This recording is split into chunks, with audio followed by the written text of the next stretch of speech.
দুটি গান মুক্তি পেল কলকাতা প্রেস ক্লাবে। প্রবাসী বাঙালি গীতিকার ও সুরকার কুশল চ্যাটার্জির কণ্ঠে প্রকাশ পেল দুইটি মিউজিক অ্যালবাম, গুরু প্রণাম ও প্রজেক্ট লকডাউন। লালন ফকিরকে উৎসর্গ করে অ্যালবাম গুরু প্রণাম ও কোভিডকে স্মরণ করে প্রজেক্ট লকডাউন। এদিনের অ্যালবাম প্রকাশ অনুষ্ঠানে প্রধান অতিথি হিসেবে উপস্থিত ছিলেন অভিনেত্রী দেবশ্রী রায়, পশ্চিমবঙ্গ সরকারের রাজস্ব বিভাগের আধিকারিক অনুপম হালদার, সঙ্গীত শিল্পী সঞ্জয় চট্টোপাধ্যায় ও মৌসুমী ভৌমিক। এই গানগুলি শোনা যাবে ভার্চুয়ালি রিয়েল নামক ইউটিউবে।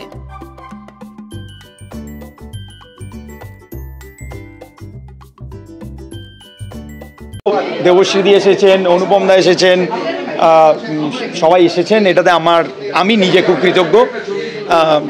যে কোনো এই ধরনের project, specially music is a collaborative work. আমার সাথে যারা কাজ করেছেন আমরা সবাই একটা টিম, তো আমি একা তো শিল্পী নই, তার পেছনে অনেক কাজকর্ম আছে, সঙ্গীত, বাদ্যযন্ত্র, অ্যারেঞ্জমেন্ট, কম্পোজিশন এগুলো আছে। তো তারাও সবাই একটু আগে দেখলে তারাও এখানে উপস্থিত থাকতে পেরে খুব ভালো লাগছে। যেহেতু এটা ডিজিটাল ওয়ার্ক, তো মুক্তি তো হচ্ছে মানে অ্যাট দ্য ফাইনাল মাইলস্টোন রিলিজটা। তো এটা এই দুটো প্রজেক্ট নিয়ে আমরা প্রায় 2.5 বছর কাজ করছি। এবং একটু আগে যেটা বললাম যে যতক্ষণ না কাজটা মনের মতো হয় ততক্ষণ রিলিজ করতে ইচ্ছা করে না। তো এখন মনে হলো, এই বছর মনে হলো যে এই সময় পোস্ট প্রোডাকশনটা ভালো হয়েছে, মাস্টারিংটা ভালো হয়েছে, তো এবারে রিলিজ করি। তো রিলিজ করলাম। এটা সমস্ত ডিজিটাল, যেগুলো এখন ডিজিটাল অডিও প্ল্যাটফর্ম, আমরা অলরেডি মানে পাঠিয়ে দিয়েছি, ওরা জাস্ট অ্যাপ্রুভ করার অপেক্ষায় আছে। আইটিউন্সে থাকা উচিত, অ্যামাজন মিউজিকে থাকবে, সাভানে থাকবে, স্পটিফাইতে থাকবে, এবং আরও যেগুলো ডিজিটাল প্ল্যাটফর্ম আছে সেগুলো সবেতেই থাকবে। ইউটিউবেও আমরা কিছু মিউজিক ভিডিও রিলিজ করব। লালনের অ্যাটলিস্ট 2টো গান তো আমরা করবই, আরও পরেরগুলো শ্যুট করলে হয়তো করব, সব জায়গাতেই পাওয়া যাবে। এটা খুব ইন্টারেস্টিং একটা লকডাউন নিয়ে এবং লালন ফকিরের গান, সত্যি ইন্টারেস্টিং একটা কম্বিনেশন। সেটারও মানে এই লকডাউনে কুশল যে ভেবেছে এটা ক্রিয়েটিভ ব্যাপার। অনেকে ডিপ্রেশনে চলে গেছে, অনেকে মানে অনেক ধরনের সমস্যায় পড়েছে মানুষ, তার মধ্যেও যে লকডাউনে থেকে নিজের ক্রিয়েটিভিটি সেটা কাজে লাগিয়েছে, সেটা তার জন্য আমি সাধুবাদ জানাচ্ছি।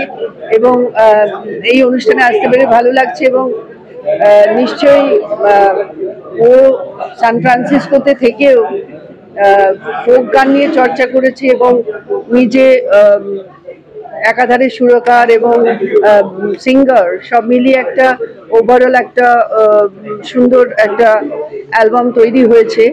আশা করি মানুষের ভালো লাগবে এবং আমার শুভকামনা। ইজ ভেরি আপকামিং একজন আর্টিস্ট, নিশ্চয়ই ভবিষ্যতে সে আরো গ্রহণযোগ্য হবে মানুষের কাছে, আরো নাম করবে। শিল্পীর চোখে প্রথমে আমি সাধুবাদ বলছি কুশল চ্যাটার্জিকে, যিনি শিল্পী এই দুটো অ্যালবামের। আর তারপরে শিল্পী হিসেবে অনুভূতি এটাই যে লালন ফকিরের যে গান আমাদের বাংলা ইতিহাসের ঐতিহ্য, সেই গানকে সাস্টেন করে রাখার দায়িত্ব আমাদের মতন শিল্পীদেরই। সেই হিসেবে কুশল চ্যাটার্জি এই ধরনের যে একটা এফোর্ট, সেইটা নিঃসন্দেহে প্রশংসার যোগ্য। কারণ লালন ফকিরের গান প্রায় হারিয়ে যেতে বসেছে আমাদের সংস্কৃতি থেকে। তো সেই কারণে